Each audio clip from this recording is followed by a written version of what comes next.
When am I allowed to get excited? When are we allowed to start looking at this team, which, by the way, has won 6 straight on the road, has won 7 straight overall, is a game or so, game and a half out of like the 4 seed, has a slew of home games coming up, including what should be a fun Christmas Day game against Philly. Randall's playing like Randall during COVID.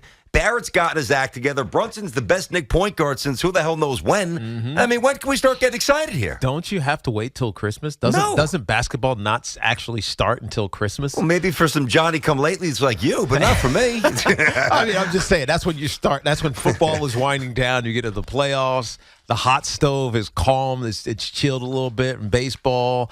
That's when basketball kind of really starts. It's when Boxing Day and soccer starts as well. I can't wait for EPL next week. By the way, the Knicks have won 10 of 11. Yeah, but you're waiting for a disaster with them. Who? The Nets? Nets? I got to tell you, though, when Kyrie really? I thought about this. Well, I think up until Jacques Vaughn took over, I would have definitely agreed with that. Before the segment, we'll get to the Knicks. When Kyrie stuck that dagger the other night, dude, the 3-pointer, they looked as if they were having as much fun as a team. There was joy, unfiltered, uncompromised joy. Well, think about for this. The Nets. Think about this, BT. From the very moment that Kyrie got there, remember the first press conference was like, "Yeah, look what I have around me," type of thing. Well, no, the first press conference was when. Oh yeah, well yes. Before KD. Okay. Before KD. Well, I remember his first press, and I remember listening to this coming home from our old show, and I got on the air the next day and said, I think Kyrie's matured a bit.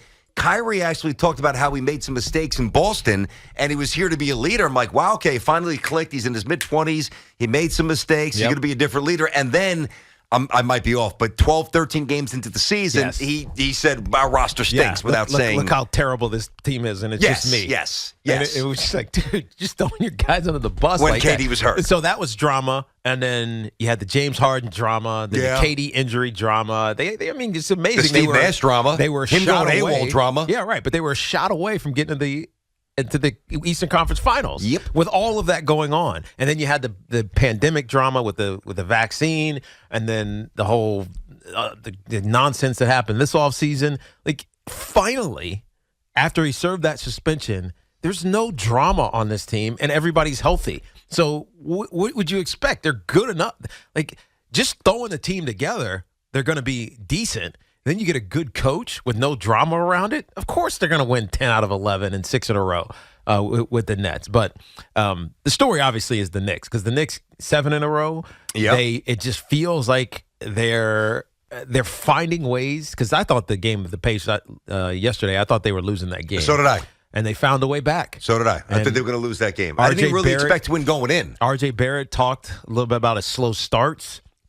And he's kind of historically been that way, if you really think about it. Mm-hmm. Now, we keep making... Yeah, but by the way, he was 0 for 5 from 3 yesterday with 5 turnovers. Stop shooting a 3. He was 0 for 5 with 5 turnovers. You don't need to shoot threes. No. And you don't need to be the primary ball handler ever, because it's not your skill set. You're not athletic enough to be that guy. But he did have a pretty good game. Mm-hmm. And just like we saw last year, he's a slow starter. The season starts, he's not in... I don't know if he's not into it, but he's just not effective, efficient. Eventually, it ticks for him. So, I mean, give him credit.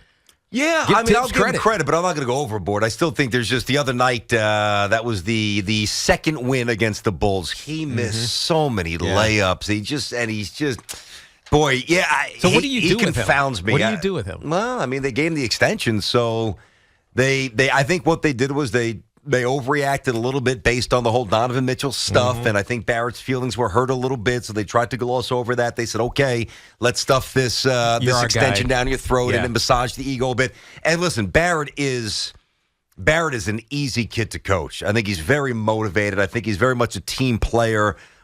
He's just not an incredibly skilled player. Like, doesn't have a great handle, doesn't have a great shot, doesn't get to the rim, doesn't jump over you. But he does do things well enough where if you catch him on the right night, he's intriguing. Brunson's changed everying. That's we're missing the lead here. Brunson has changed everything. Yeah. You know, and I'll tell you what, and I know that we're not going to shove the Knicks down your throat here in December, just, a little half a segment here. Not until after Christmas. Well, then we start shoving hard, because then I don't know if we have the Jets to talk about. But the Giants will be doing their thing in the playoffs.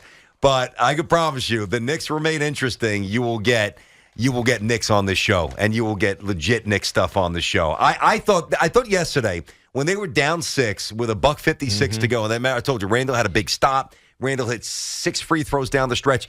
Remember I used the word connected on Friday? I said the Knicks seem much more connected lately, right? Well, if they weren't really connected and invested in winning, that's the kind of, they can very easily have said to themselves, you know what, we've been on the road we were in Chicago for 3-4 days. Yep. We already won 6 straight. We'll be at the Garden against the Warriors without Steph Curry tomorrow night. And they almost say, they fight back. This team has resolve. Yeah, they are fun. Well, it's that cliched word now, grit. They have grit. They do. And it comes from Tibbs. I mean, you got to give them credit. This is it. They play defense, man. It's been the biggest difference. They do. They D up a little bit. A year ago, Julius Randle was indifferent to defense. Indifferent. That was probably our biggest complaint. It's like, dude, if you're going to suck as a scorer, it's one play that you're playing. You're the pivot guy, and hopefully someone double teams you so you can throw it to someone open. But if you're going to stink as a scorer, at least play defense. He didn't. This year, he's playing defense like you've never seen him play before. Yeah, they're a fun team to watch. It's been a good little run so far.